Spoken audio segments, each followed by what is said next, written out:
awesome state-of-the-art gay club, you know, clean and sharp, and this where we were was just sort of a hole in the wall and had carpet. But we ran a show there on Sundays, and the Putter Boss came from sketch and improv, and I was very type A, like I write my stuff out, and they would always use the phrase like, Beth, let's host it, us three on stage together, and just put away your briefcase. Meaning like, put away your little planned jokes. Just get up here and be funny with us and talk about your day. Yeah. So that translates still to this day, even in the LA scene. You can go and do UCB Franklin and say your jokes that you've perfectly crafted, and they're like, yeah. Or you can talk about that thing that's coming from the ceiling and what happened to you that day. That's what they want to see from you. Yeah. And that feels more alty as opposed to a club, which is prepared and jokes and set up punch and I'm here to perform for you. Yeah. And so that's like such an interesting thing to play in because they challenged me to be more present and off the cuff, and that was very beneficial to me, and I'm grateful to them. And yet I still needed to be able to survive in a comedy club. Yeah. Which is, let me come out guns blazing because you don't know who I am, and I have to get you on the first joke. Yeah. Yeah, and I've had so many alt rooms where I just went up with a polished thing or something, not even polished, but something that I wrote it in a way that I want to try it, but it still sounds so written, and it still sounds like, okay, you thought about this? What are you, a piece of shit? Don't, like, you know what I mean? Right. Don't do Preparing's something that you... for losers. Yeah, yeah. It's like, wait a minute. I don't like this. I mean, that can be a trouble. You know, speaking of not dating comics, but, you know, having dated someone who was also very joke writing heavy and meticulous and a workhorse when it came to that. I am still different from that. I am still the comic that, like, I can get up whenever I get up, and I don't need 2 sets a night, and I didn't need to do a bunch of open mics. I just enjoyed what kind of came my way and rolled with it. Yeah. But he, and being close to him, experienced a lot of that similar thing, which is like, I'm gonna get up and I'm perform this like really well curated written set, and you're not gonna have it. Yeah. And he lived in New York and gave LA comics a really hard time, and thought, you know, had an opinion of LA comics, which isn't that far off in the sense that even when I first started here in 2011, it was sort of endemic, this laziness, this sort of, what do you guys want to talk about? Or I don't know what's next. Yeah. And, I want to kill myself. you know, that stuff. And it's like, and I would be sitting there having just moved here and be like, you're doing this with your spot time? Yeah. Like, fuck all the way off. Like, so many people want to be up there. Prepare something. Yeah. Like, perform. Yeah. I mean, and so I am, like I said, I've always kind of struggled because I am more laid back. I don't need to get up there and work these jokes 4 times tonight.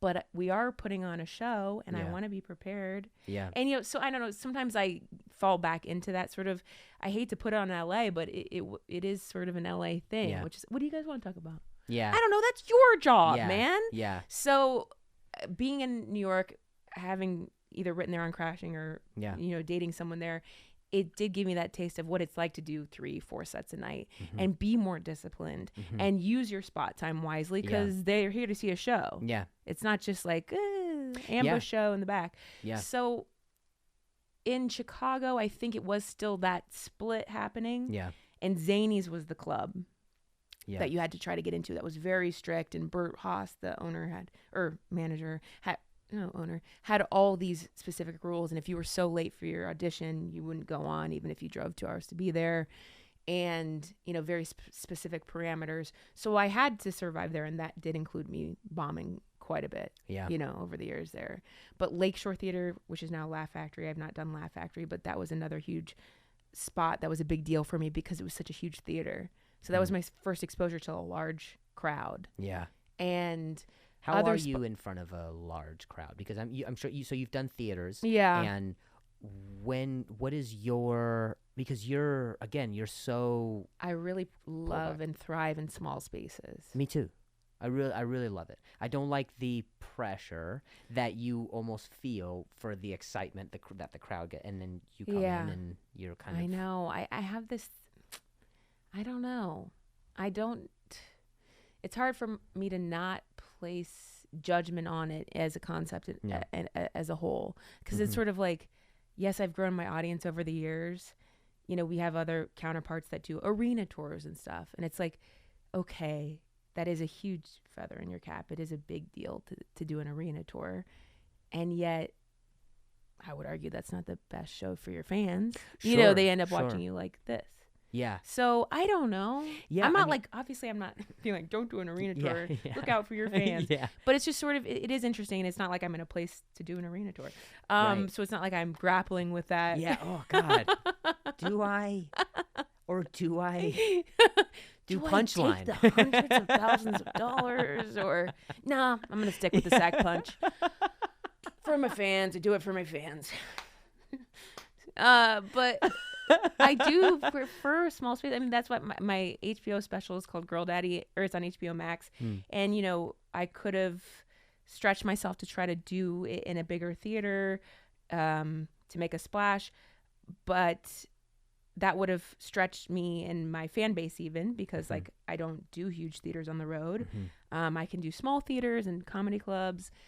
And so, but ultimately, that didn't even play a part in my decision. I wanted a small crowd. I was hoping, and I wanted them to be on my level, and I wanted it to be sort of surrounding me, especially with the subject matter I was talking about and how I had worked it. I had already found myself on the road leading up to that special. I would, if the stage was high, I would step down and just talk to them like here. Yeah.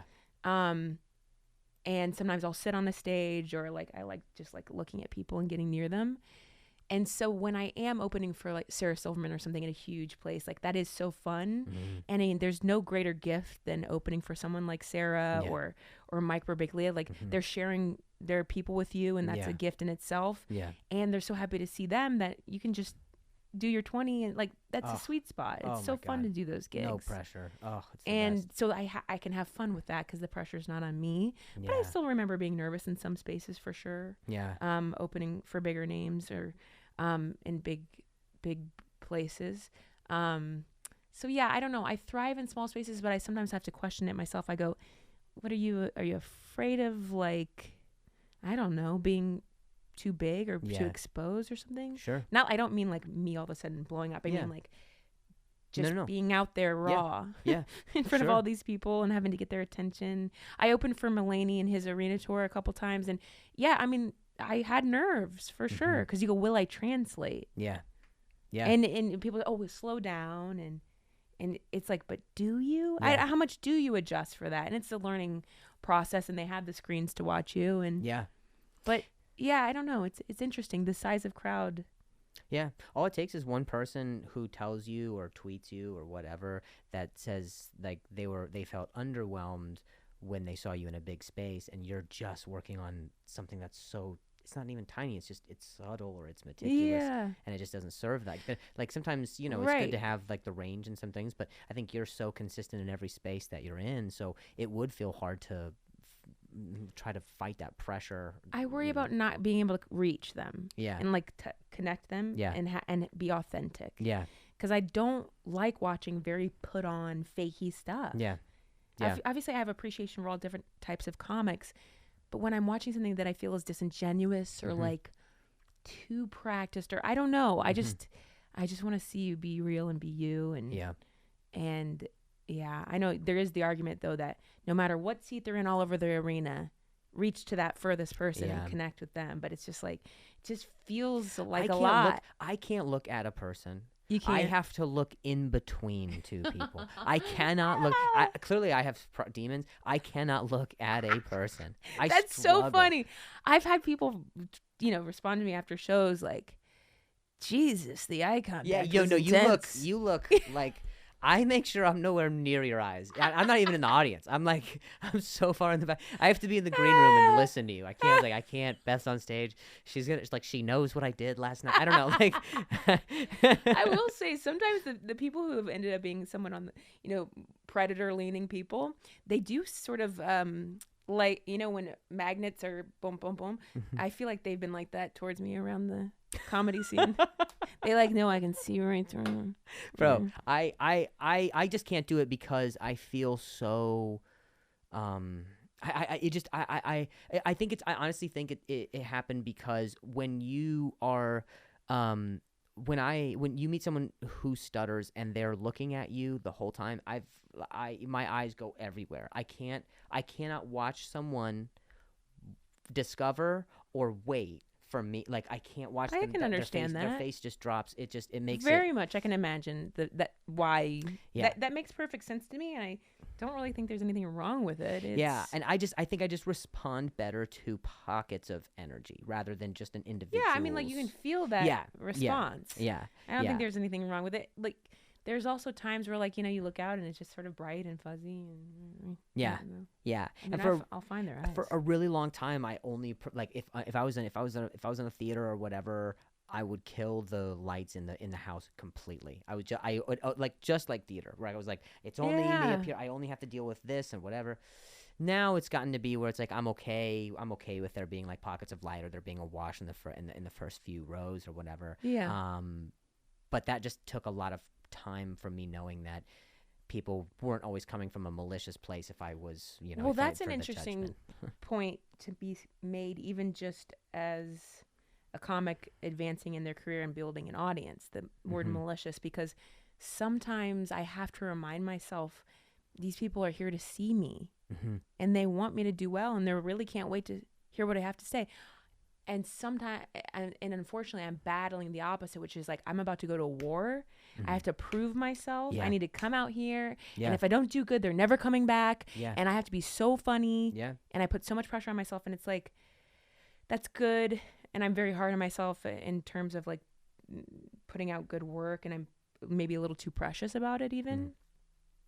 But yeah, I have to remind myself that they're there to see me and it's not a war. Because like early headlining days, like they didn't know who I was. And and I remember like one hilarity is like Eliza Schlesinger canceled and they called me to come in and I was like, that's going to be rough for these folks. They're not gonna like what I am serving, and they didn't, and they don't know who I am. And I show up, I think it was like July 4th weekend or something in Cleveland, and I mean I ate shit. Wait, Hilarities? Yeah. So and it's a great club. I love that club. Yeah, it's a great club. So it's no shade on them, but it's sort of like no, of course. Those were early days for me of headlining. No one. Yeah. They don't really know who you are, and if they don't like who, they just signed up for 45 minutes with you, and they're like, oh God. Yeah. And there's no, how are you going to get good at headlining without doing it? Just like there's no practicing late night television. Your practice is that first time, that second time, that third time. Yeah. So some people come out and are naturally great at it, and that's wonderful. And other times you need that feeling of what that feels like to get better at it. Yeah. You can't just come out perfect. And headlining is like, you got to give people a chance. I have so many clubs say to me, oh, we wish I had more women headliners. It's like, well, then run those women, give them the chance to be as mediocre as the guys that you rely on to come in and just be regularly mediocre. Yeah. Now, when I want to ask you about your experience with being a female comic and at what times you felt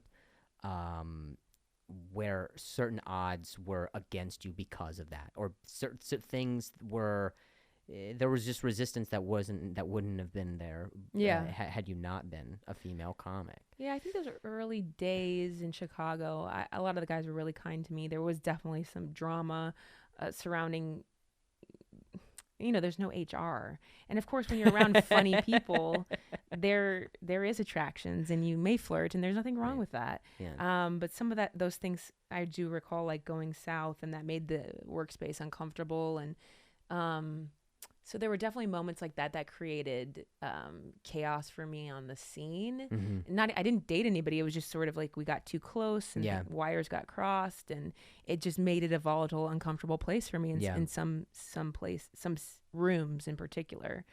And I would say, obviously, back then, you were just trying to hang with the guys. I mean, I felt this I don't know, almost challenged to get into the boys club, and if you could hang with them, then that's cool. I'm still trying to get in the boys club. I'm serious. I feel so. If there's a green room, if there's a green room that's loud, where there's dudes who have like a deeper register than me talking over each other, I get like very. That's okay. I get very like this.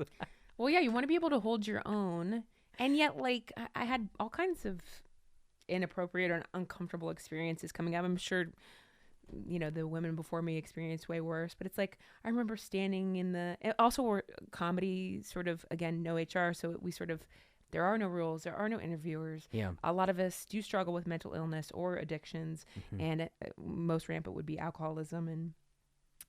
And I remember being in the back of Fizz, which was a bar in Chicago. You know so many places, Beth. I just want you're like a little autistic kid. I was like, and you know the cross streets. I'm like, Beth, I know. tell me about trains. I was Beth. literally about to. I was like, do you think our listeners have that? Like, oh, I just don't know where that's at. If I'm coming from the South Side, what is she talking about? Oh, Lincoln. It's on Lincoln, where Lincoln meets Broadway. No.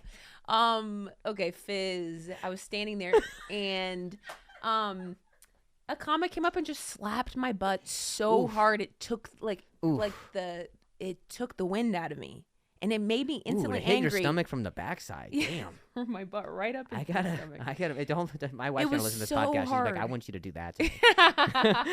Like my wife is the abuser. Like she's like, yeah. I'm like, Mel, you gotta stop. And she's like, no, do more. But I just remember like what I normally would have tried to roll with that, laugh it off. That's not cool, bro. Whatever. But it made me instantly incensed. And I did yell at him, but that took a lot for me because I was like, you just try to be cool, try to hang, all these things. Other little weird stuff like people like tugging on my pigtails. But I used to wear 2 braids anyway, which is that's your fault. I deserved it. But yeah, those weird moments like that. But I remember my first sort of press things in Chicago, just getting little interviews for the Chicago Tribune or whatever it was, trying to promote shows, and I made the choice to say I love being a woman in comedy. It helps you stand out immediately. It's awesome. And that was probably don't protest too much. Jeez, Beth, so sort of like I was trying to say like, no, it's great, come do it, like, it's not bad at all. When of course there were struggles, and it was weird to, if you were one of 2 women on a lineup, you'd be like, wait, what are you doing here? Who's on the other one? If you're here, who's on the other show? There's no women on the other show. What about Fizz? Get over to Fizz right now. Represent us as a gender. And that would be the downside. I've talked about this a couple times in the past, just when this subject has come up, which is like, you go see a showcase in Chicago back in the day. There's 6 people on it. One's a woman. The other are men at the time. And you go, the first guy's fine. Second and third guy, destroy, they kill. These guys bomb their dicks off. And she does okay. You don't leave there with those odds going, see, men just, like, the odds aren't great. Like, only 2 out of 5? You go, women, they're just not good. It's like, well, there was only 1. There's so many factors, like, so those odds were never, like, setting you up for success, but I was trying to, like, stand in it. And at the time, my version of feminism was, okay, I'm not going to play into the stereotypes that women only talk about sex and relationships or whatever. So I was doing my best to try to just be funny and not talk about those things. And then eventually I threw all that out the window because it was like, that's just another, that will never go away. They still type it in comments. And of course, as you know, men are talking about sex all the time. Of course. But I just don't think about that anymore because I can make anything funny. I'll talk about whatever I want. And that is obviously just a way to silence us. I mean, think about it. Coming up in comedy clubs for the last, many decades, it was male dominated. People are sitting in the audience watching a man on stage bitch about his wife and all these things. And the woman sits there and and now that there's more non-males on stage talking about the other perspective, they talk about us not being able to take a joke. It's like their way of going, see, they only talk about sex. It's like, oh, do you not want to learn more about how you could be better or what's funny about it? Like, now that you don't see, you don't see yourself in that mirror, it's not funny for you. Like, you take the joke then. We took it for years sitting in crowds, and now there's different people on stage sharing their perspective or a totally different outlook, and you can't take the joke? Like, so it's just a way of silencing us. Like, they only talk about that. It's like, well, open your ears. See if you can't do better. I mean, and I sincerely mean this. You start from a funny place always. Like, it's always like this place of like, you can talk about your family. You can talk about your day. You can talk about, like leaving Ohio. Like, there's things that there are relationship-based things that you talk about that aren't even a relationship like boyfriend, girlfriend, or wife. You know what I mean? Just relationship that you have to your mom or to And so I like that you have this lens that you've applied to being like, I started off just wanting to be so wanted to resist the temptation, or maybe resist the urge to write about those quintessential things, or things for the purposes of those criticisms, to not, and challenge yourself to do that, and then come out the backside realizing that, oh no, I can still talk about those things, just with the experience that I've had, and knowing that I can apply that funny lens to no matter what it is. Yeah, and that's the thing you have to kind of tell yourself if you ever struggle with thing like, oh gosh, you have to say, I'm an idea factory, and whatever these are my glasses to the world, and however I see it, I can talk about anything and make it funny, When you wrote for Crashing, how did you feel about like the room, the scripts? Like, that was it's interesting. a different process. Yeah, that was really, so my first writing job, and I got it through stand-up, because I get asked all the time, how do I get into TV writing, all this? It's like, well, I didn't know what I was doing. I got hired because of being a stand-up, and I could apply that to the show, which was what the show was about. Yeah. And Judd had just gotten back on the scene and was friends with Pete, and I had just done the Pete Holmes show. It was like a perfect little storm of being like, what comics can we have to get their perspective for this show? Yeah. Well, Beth, So it was my first foray into writing, and my early thoughts were, oh no, what do I say for me, and what do I give to them? It was very like, do I want to give my stuff away? Yeah. I know, I was just thinking about that. There was one joke that I think I did potentially take back, but I think Pete said it, and I was like, I'm gonna keep telling it on stage. But that was interesting. Like, I didn't really know what I was doing. I had to learn on the fly. I mean, I had to get final draft for the first time, and just learn from the scripts, because Pete had written the pilot, I guess. I think it was with Judd. So watching that, and then also just like, I don't know, like, I learned a lot in that process, because stand-up is such a lone sport. Yeah. I mean, typically, some people I think collaborate and riff, but a lot of us don't want to hear your tag. Yeah. A lot of us are like, funny enough, I actually don't need your help, so thank you so much. Yeah. We don't want to receive notes. No notes, just me. Thank you so much. I worked with an opener. I worked with a person who just asked to do a guest set. They just asked. They were in the area, and I was like, oh sure, yeah, whatever. Mm-hmm. And I get off stage after this. I'm doing this was when I was doing like a 8-minute, like I did like 8 minutes on the Dahmer series or whatever. And I come backstage, and they said, hey, so I got some tags for you. And I just got off stage. You just got done with your hour. You have to go to the meet and greet to go do that hour. So and like I'm getting all my stuff. And they go, so I got some and I'm always very nice, but I had a tough time like hiding my face. I still said okay, and then he said, it was just something like one line or two line, and it was a pun, or it was a thing, and I was just like, and I could feel myself getting upset that I reacted in the way that was dishonest. My honest reaction was like, hey, why don't you just like, you do your thing, and like I appreciate it or whatever. Right. But I was like, I'd love to hear him later. Yeah. And so now now it's Thursday, and this is through Sunday, and so now I have to do this tag. Did you do it? Yeah. Oh my God. True. Because you just go, oh, okay, thanks, and then forget it immediately. No, and because he's on the shows. He's on the shows all the. Was he listening though? Obviously, he knows me. Did well it work? No, I mean, no, Beth. Okay, well then try it. It doesn't work, and you and then you look side stage and you go. But I can't look. I can't make eye contact with someone next to. But I tried different ways where I was like, I was. Oh no! I can't believe you committed so hard. I'm too nice, Beth. Oh my God! I can't not do the tag. I'm the opposite. If you give me a tag, I'll do it forever. I'm the opposite. If you give me a note, and I'm like, and I'll be like, yeah, I don't know. I'll immediately think it's wrong. Yeah. And then I have to later consider that potentially, like, yes, I'm immediately defensive. I'm not saying you see it on my face necessarily, but I'm like, nope. Yeah. And then as of recently, I did say, maybe I'll try that. And I did, and I got a laugh, and I was like, damn it, they were right. Damn it. And thank you. But yeah, even the feedback. That hits. It's tough to be open to. But that's that's kind of like, the collaboration part that comes with writing and stuff. You have to be like, know when to push and know when to say like, okay, this is your thing. Yeah, not be precious about it or fight for it. Yeah. But I'm just, I don't know. Yeah, it's hard for me to take a critique on something where I it's so clear in my mind.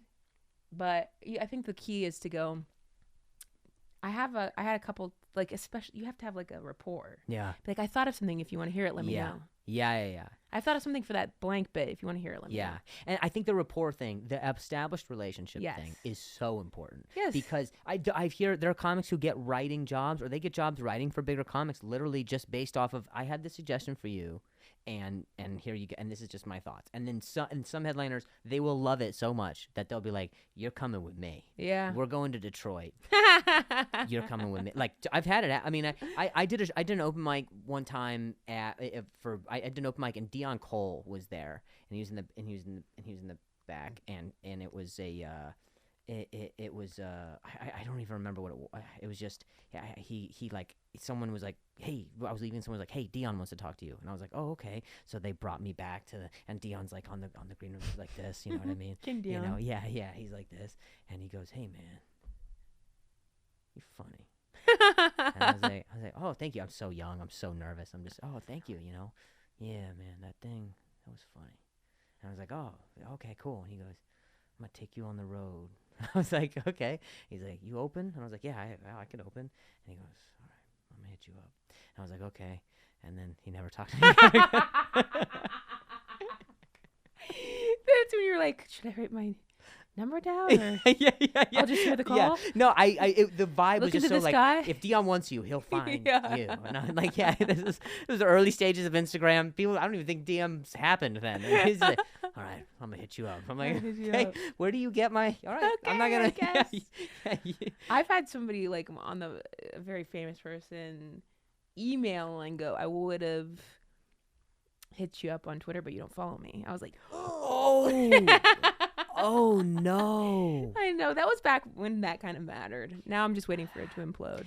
Here's the thing: there are people that I like I said, this is so hard for me, and I want to know your thoughts on this. I do, because I need help. Okay.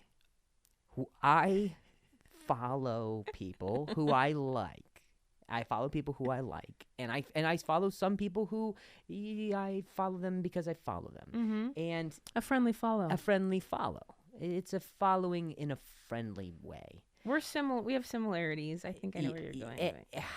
I try to be so honest all the time, and if I think there's work ethic or I enjoy your work or whatever, then you got me, man. You got so. But at the same time, I could see how someone could see that I don't follow them, and then it's a similar situation where they're like, oh well, fuck you, you know, fuck you, you know.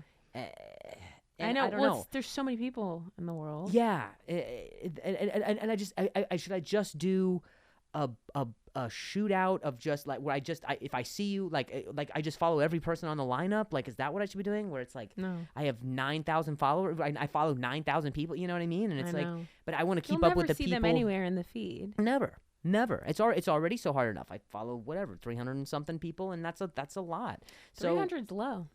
Is it? You think? Mm-hmm. I maybe. I think I follow 2,000. Do you really? Because I have a bigger problem than you. But lately I've been better about it, because it's like I'll meet somebody on a show who's very lovely, and now I'm the senior, right? Like, so whereas before, and that's hard for me to comprehend. Because I just have that kid mentality of like, yeah, I am. We're all scrappy. We're all doing it. And now I have young people coming up to me and be like, I like you, and I'm so happy to be on the show with you, and that's an honor to me. Yeah. But it's hard for me to compute because I'm the little sister, and I just, as you know, like, I'm sure as the years go on for you, you're like, wait, am I not still 25? I mean, I don't know, you know?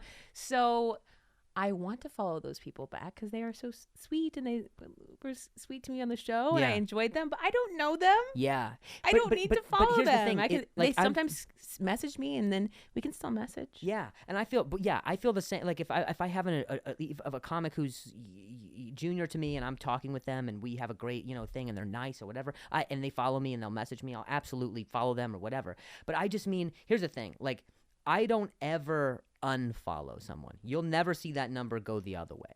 So you know what I'm saying? What you have? Yeah. You've unfollowed. You're saying? Yes, I've unfollowed. So if I follow you, you're my you got my loyalty. You have it. I bought the membership. There's nothing you can do. You're Southwest to me. You toss my bag around, kick me in the dick with ice water. It does not matter. I am loyal to you. and I think I attribute that to my bag around. lose it, fly me to Fort Lauderdale. I don't care. Ground the plane. I did my research, or I met you, and I decided. I was like, you know. So I don't know. I don't know. There's some who just they follow people. It sounds like I need more help now than you do.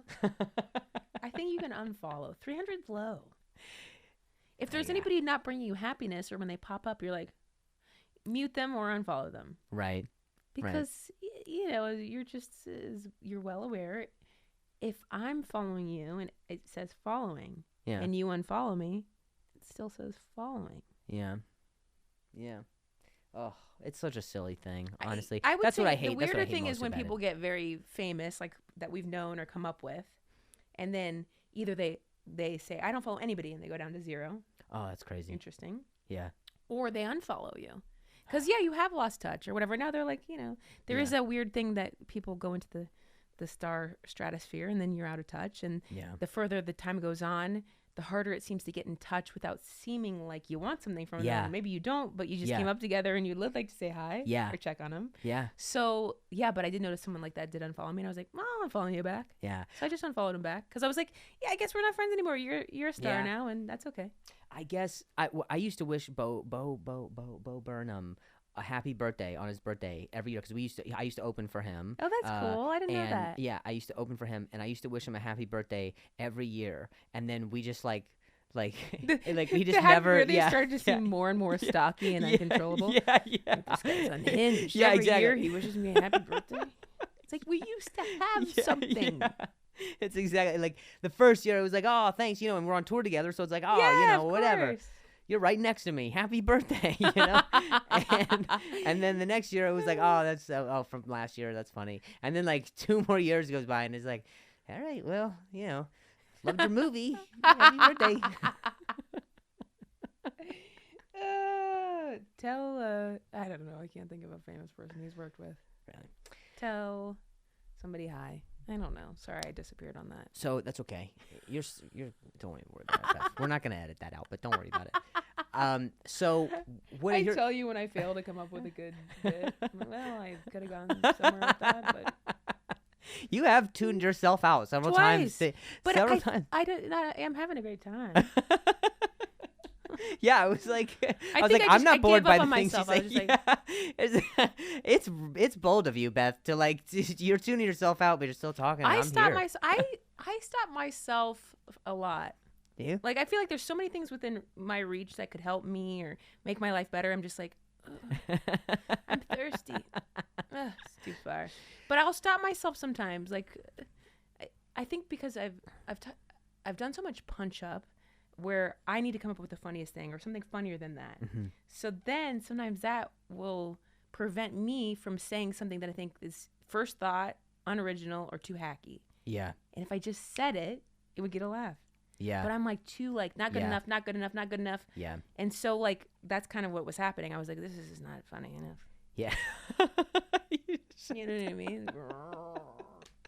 But it's so strange. I ended up watching it because I did Jeremiah's stand up on the spot in Toronto. How recently was that?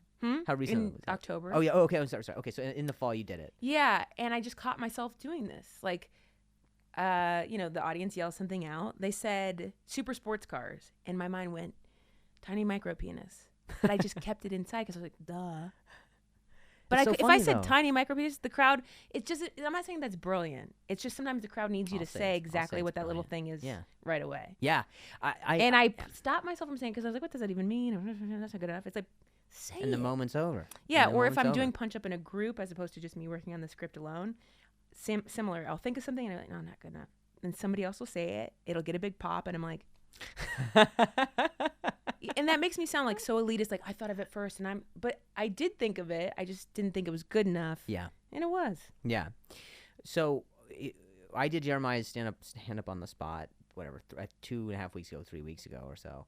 And it was like exhilarating. But my only thing was I didn't want to go on stage and become something that I wasn't just because the format was different. When I go on stage, I think my pace is deliberate, and I think my frustration is imminent.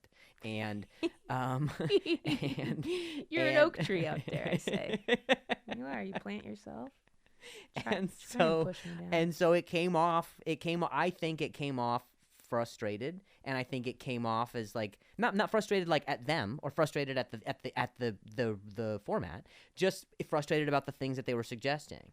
And I got off stage and I was like, yeah, you there's things that you say where you're like, all right, that could have been better. But my goal was going up before it was that I just didn't want to change. I didn't want to be someone who's like, well, you know, right. I'm not that person. I don't want to be that. So it shouldn't change just because the format is different. Yeah, I mean, so many people will ask too, like, oh, now that you're in, I mean, I self-produced my special in my hometown in Dayton in December, and I'm just finishing up right now, editing it and blah, blah, blah.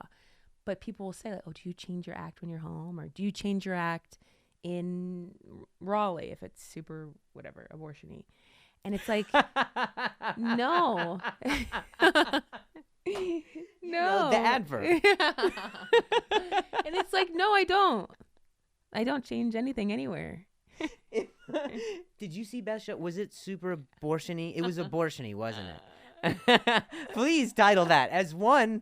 It has to be. You do abortion every few years. That's how I see Beth over the years. I'm like, I think she's doing abortion again. And then a year will go by and she's talking about her family. I'm like, abortion will be back. It's coming back around. I know it. It's like taxes. It just I gotta get it in before year. I hit menopause. I gotta get all this material in. Death, taxes, and abortion-y. Yeah. That's so funny to me. So, okay, all right. We didn't even get to this. There's also so many factors of stand-up in general. Yeah. Like, there's just so many things this. You wonder why some of us go insane. I mean, obviously, there's those, you know, pre-existing conditions I mentioned earlier, mental illness, addiction. You wonder why we go insane is because the definition of insanity is doing the same thing to different results, and that happens to us sometimes in the same night. Yeah. I've gone up in the main room in the Improv, had a great set, went into the lab, started bombing my dick off. My mom was with me, and I looked at her in the crowd. I go, Mom, was this not just this doing well in the other room? She goes, everybody looks at my mom. She goes, we had fun in there. Or, we had fun over there. You know what I mean? It's like, yeah, you guys should have some fucking fun. Jesus, is that what you came here for? Lighten up. Oh my God, your mom is so wholesome, dude. Yeah, we had a good time. I want your mom in my shows. She is so. How is this? Awesome. What's your mom's name? Diane. Oh, that's even better. That's the name I would hope you said. I was like, Diane, what's going on? And she's like, she would love you. She's like, they had concessions. And like, that's what the difference is. They had concessions here. That's true. Diane. Okay, so real quick, I want to get to this. So, and not that we haven't kind of circumnavigated several times about the theme of what this podcast is about, but I just I want to know, because I'm someone who I've taken risks. We all have. I think for comics especially, it resonates. And sometimes it's like moving out, or sometimes it's making the chance. Like sometimes it's like, you know, you're in Crashing and you're in a format that you don't even know. But I want to know, like, what's a time that stuck out for you where you took a risk and it either backfired or it paid off.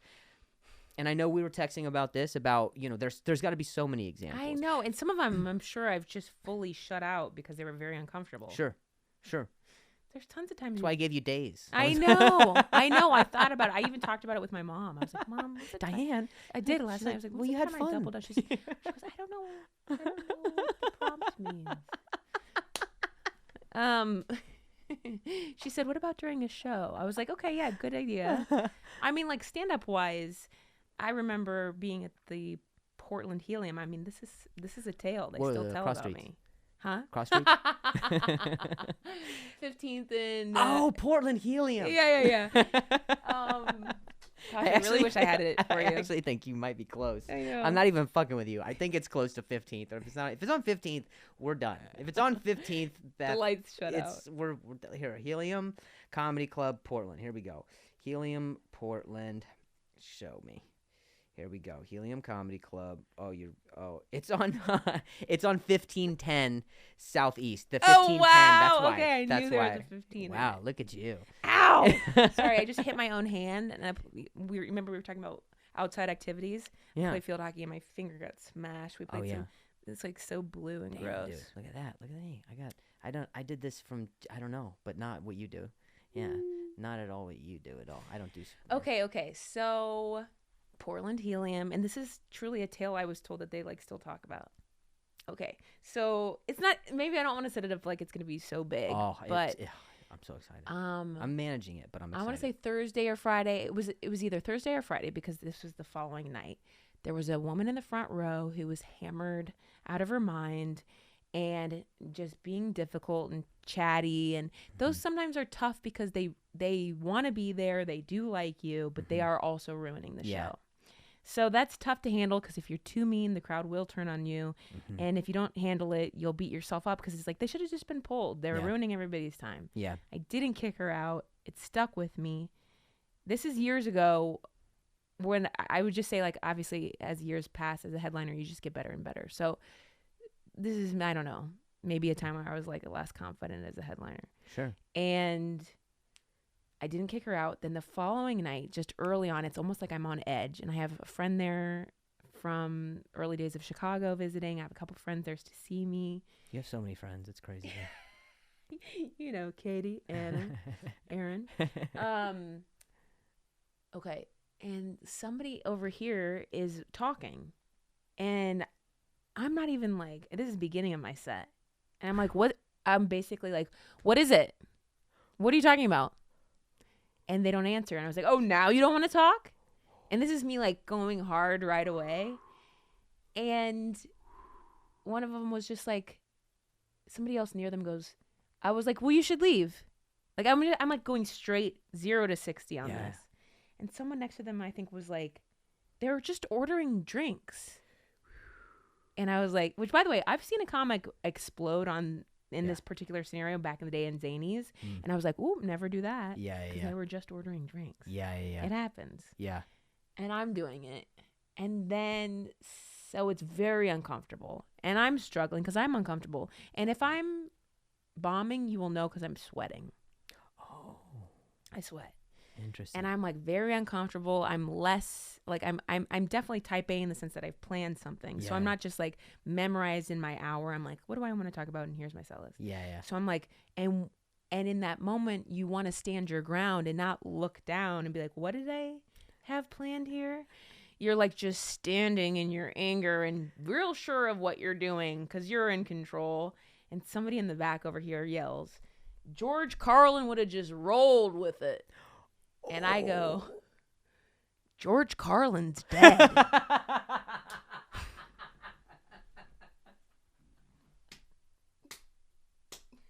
When I say I never got them back,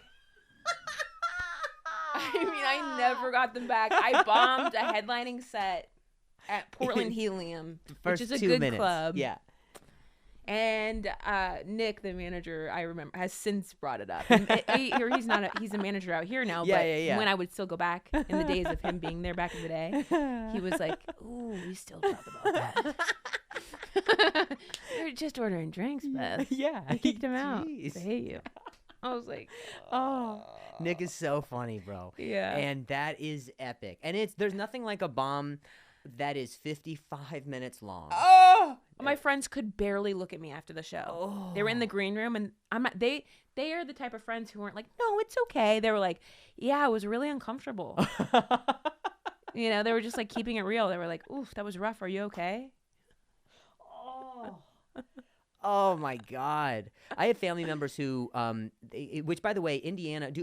Hang on. Do you think Indiana crowds are better or Ohio crowds are better? Oh, Indiana's better, I think. I would say Ohio. Okay, well, that's probably because we're just dealing with our own. I guess so. Maybe that's why. Maybe because I'm performing for your family. Yeah, Indianapolis, I did the Helium there on leading up to Girl Daddy, and there was some roughness for sure. Somebody got kicked out. My cousin almost fought him. It was just an old guy clearly on a business trip, and his business friends weren't even defending him. They're like, this guy fucking sucks. You have blood relatives just everywhere, just scattered, just all over the Stellings, sprouts. That was a Lyle, my cousin Craig. Oh, gotcha. Lyle. Okay, yeah, of course, yeah. Silly, it's embarrassing to me. Yeah, that is okay. So, that was a time where like I have friends who, like I was gonna say, I have family who no matter when I get off stage, they'll always say, "Oh yeah, you'll get them next time." And it's fun. They'll do it as a funny thing, and sometimes they'll do it as a, they have done it for so long that they saw me at the Bombs when I went up, whatever, and the family came to see me, and they're like, "That's all right, you'll get them next time." And then it just kind of carried it. And it changes. Sometimes the set will be not so good, like you'll get them next time, and then sometimes set's great and or whatever, and they're like, "You'll get them next time." So. But that's hilarious that happened, and it's even better that friends were there. And are you still friends? You're still friends with these people? Yeah, I have been back to Portland a couple times. They did not come to a show since then, I don't think. Oh no! But sometimes it's hard to remember who's all there, and I don't know. Oh no! Oh wow! So you just went in, man. I love that though. That's our first one where you had something where it backfired. Usually it's something like, oh yeah, I took a risk and it paid off in a big way because I went and did this thing or whatever. But the fact that yours backfired and you owned it, it's just so good, Beth. Yeah, I live with that, Mom. Especially Nick years later, being like, we still talk about that. I was like, oh my god. Like you have to know. You have to know. He's told this story to other people. I'm trying to think of it to me these double down moments are always negative. I'm trying to think about a positive time it worked, but well, I mean, it's almost hokey or kitsch to talk about us in a way that or yourself in a way that's like, I did this, and I mean, and like you bet on yourself, and exactly, and in a way, it's hard because I think it's something that we're doing all the time. When you're going on stage and you're trying to write or you're trying to do something, like you are betting on yourself. But for certain things, like at least in my case, the rosebud of mine was obviously was just me fucking being like, all right, I love performing. I have this issue, and I don't know what else to do other than to just have my back in the corner and try to work my way out of it. So having that be a part of the pod, I think, is important because I want to hear about comics who, they have had those times where, sometimes it's in the form of a project where it's like, I put like $30,000 in this thing. It's everything I own. It did not work out, but it led me to whatever. I met this person and then that person did, and I love the idea that if someone were to come to either you or to me right now and say, if they were to come to me and say, Drew, in 10 years, you're going to have this, you're going to do this, and you'll have achieved this. So you're fine. Then all of a sudden, the way I live the next 10 years is different. Yeah. And we don't have that. And it's like the struggle is truly you are either right or you're crazy. Yeah. And that's it. Those are the only two. You're either right about you choosing this and having this life and committing to succeeding in it, or you're crazy. And that is the only two way either your family or peers or anybody else will ever see you. And it's a huge risk. Yeah. I mean, like, I know it will always change, right? As we age, time and everything has changed. Our industry changes with social media, blah, blah, blah. But ultimately, and I guess particularly when I started, it's like, if I did the math, I never would have started. But there is a naivete and youth and drive that is saying like, no, maybe I should talk into a mic. Yeah. And I've struggled with that over the years of like, what do I have to say? And shouldn't I just shut up?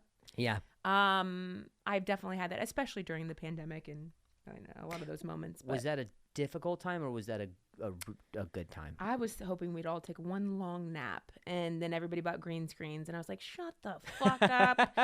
God, can we just rest? Get on your cot. Shut up. Close your eyes.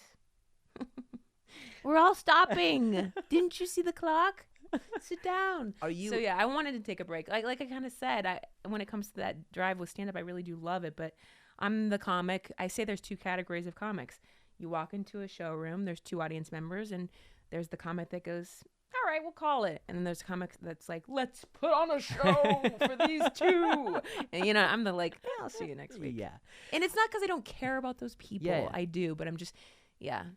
Are you extroverted or are you introverted? I think I've grown more introverted over the years. You've gone introverted over the years. Because I remember, you know, when you had to do your, what is it?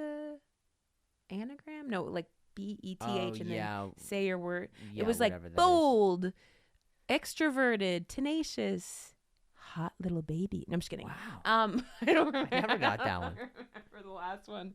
But extroverted, I was to describe myself that way because I was. And I don't know. I think over the years doing stand-up and having it be my job, afterwards if we were like, let's hang out, it's like, we just did. I just talked for like an hour. You know, so I think I've grown more reserved or introverted over the years by making it my job. Yeah. I don't know.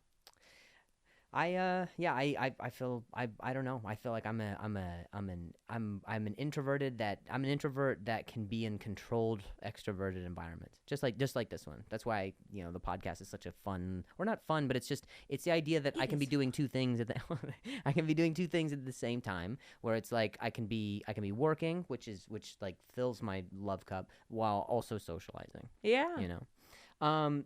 Okay, so one last time. So this Beth Stelling, she's on Netflix. She's on Netflix, HBO, Comedy Central. Literally, she's done a million things. I'm so happy that you came to do the podcast. And once again, before she goes to Dubai, she is at the Punchline in Sacramento because she's too big for theaters. Exactly. I like to connect. It's for you. Go and make eye contact with her. They show up. There's like 7 other people in the crowd. Like, what's she talking about? Yeah. Go make eye contact with Beth. Do not order drinks. And we will see you guys next time. Thank you for having me. Yes, thank you, Beth Stelling.